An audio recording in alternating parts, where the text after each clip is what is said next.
অমর একুশে বইমেলায় চলছে শেষ মুহূর্তের প্রস্তুতি।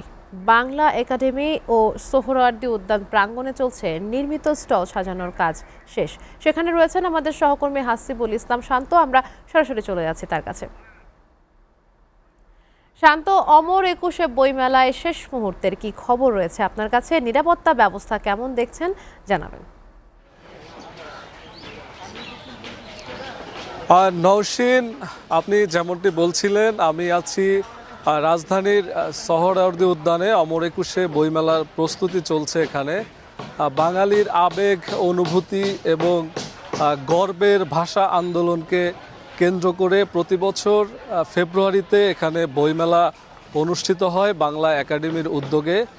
তো বইমেলার এবছর একটু ব্যতিক্রম বইমেলা দেখছি, কারণ এবছর রমজানে প্রথম বইমেলা অনুষ্ঠিত হচ্ছে।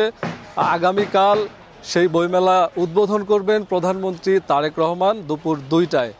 তো এখন আমি যেটা আপনাকে দেখাতে চাই সেটা হচ্ছে বইমেলার প্রস্তুতি এখনো চলছে। অনেক দোকান এখনো অসম্পূর্ণ আছে, অনেক দোকান এখনো 90% মতো হয়েছে। আগামীকাল পর্যন্ত এনারা বলছেন যে আগামীকাল সকাল পর্যন্ত সময় পেলে তারা অবশ্যই এটা সম্পূর্ণ করতে পারবেন।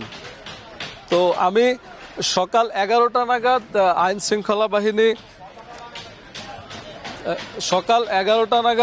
শৃঙ্খলা বাহিনী অতিরিক্ত আইজিপি জনাব সারোয়ার আমাদেরকে সংবাদ সম্মেলনের মাধ্যমে জানিয়েছেন যে মব সৃষ্টি করলে কেউ সেটাকে তারা প্রশ্রয় দেবে না, এবং ধর্মীয় অনুভূতিতে আঘাত আনলে এমন কোনো বই যদি বইমেলায় পাওয়া যায় তাহলে তারা তাৎক্ষণিক ব্যবস্থা নেবে।